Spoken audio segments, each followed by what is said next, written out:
ஆசிய கோப்பை 2025 சூப்பர் 4 சுற்றில் இந்தியா இலங்கை அணிகளுக்கு இடையேயான போட்டியில் இந்திய அணி சூப்பர் ஓவர் சென்று இந்த வெற்றியை பதிவு செய்திருக்கிறது. ஆறுதல் வெற்றியை நோக்கி காத்துக் கொண்டிருந்த இலங்கை அணிக்கு இன்று ஏமாற்றமே திரும்பியது. 203 ரன்கள் எடுத்தால் வெற்றி என்ற இலக்கை நோக்கி களமிறங்கிய இலங்கை அணி வெறி ஆட்டம் ஆடியது. குறிப்பாக பத்தும் நிசங்கா சிறப்பாக விளையாடி சதம் விளாசினார். ஆனால் இறுதியில் பேட்ஸ்மேன்கள் சிறப்பாக விளையாடதால் இந்த போட்டி சூப்பர் ஓவருக்கு சென்றது. சூப்பர் ஓவரில் 2 ரன்களுக்கு 2 விக்கெட்டுகளை இழந்து இலங்கை அணி தடுமாறியது. 3 ரன்கள் எடுத்தால் வெற்றி என்ற இலக்கை நோக்கி இந்திய அணி பேட்ஸ்மேன்கள் களமிறங்கினார்கள்.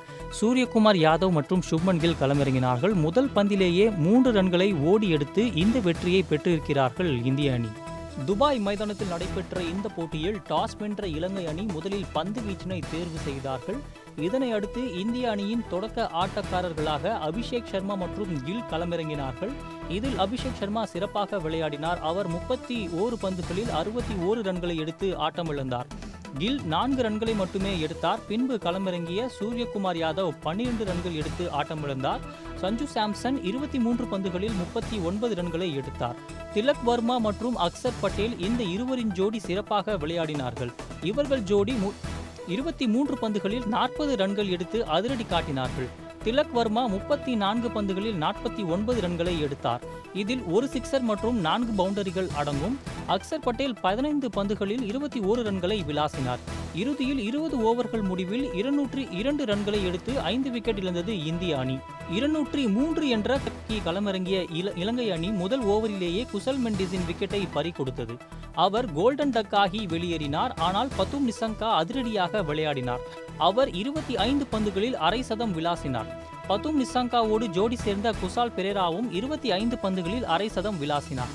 இவர்கள் ஜோடி 100 ரன்களை கடந்து சென்றது. இவர்கள் ஜோடி 134 ரன்களை குவித்தது. குசால் பெரேரா 32 பந்துகளில் 58 ரன்கள் எடுத்து ஆட்டம் இழந்தார். பின்பு களம் இறங்கியவர்கள் அடுத்தடுத்து விக்கெட்டை பறிகொடுத்தார்கள். பத்தும் நிசங்கா 52 பந்துகளில் சதம் விளாசி அதிரடி காட்டினார். கடைசி 6 பந்துகளில் 12 ரன்கள் தேவைப்பட்ட நிலையில் முதல் பந்தை அர்ஷித் ராணா வீச அந்த பந்தில் விக்கெட்டை பறிகொடுத்தார் பத்தும் நிசங்கா. ஆனால் கடைசி ஒரு பந்தில் 3 ரன்கள் தேவைப்பட்ட நிலையில் கடைசி பந்தில் 2 ரன்கள் எடுத்ததால் சூப்பர் ஓவருக்கு இந்த போட்டி சென்றது. சூப்பர் ஓவருக்கு சென்ற இந்த போட்டி இலங்கை அணி பேட்ஸ்மேன்கள் 2 ரன்களுக்கு 2 விக்கெட்டுகளை இழந்து தடுமாறினார்கள். இதன் பிறகு 3 ரன்கள் எடுத்தால் வெற்றி என்ற இலக்கை நோக்கி களமிறங்கினார்கள் இந்திய அணி பேட்ஸ்மேன்கள். முதல் பந்திலேயே 3 ரன்களை ஓடி எடுத்து இந்த வெற்றியை பதிவு செய்திருக்கிறது இந்திய அணி. ஆறுதல் வெற்றியை நோக்கி விளையாடிய இலங்கை அணிக்கு இன்று ஏமாற்றமே திரும்பி இருக்கிறது. இதனைத் தொடர்ந்து இறுதிப் போட்டியில் இந்தியா மற்றும் பாகிஸ்தான் இந்த 2 அணிகளும் விளையாடுவார்கள் என்பதும் குறிப்பிடத்தக்கது. கோப்பையை யார் வெல்லப் போகிறார்கள் என்ற எதிர்பார்ப்பும் அதிகமாகவே இருக்கிறது நேயர்களே.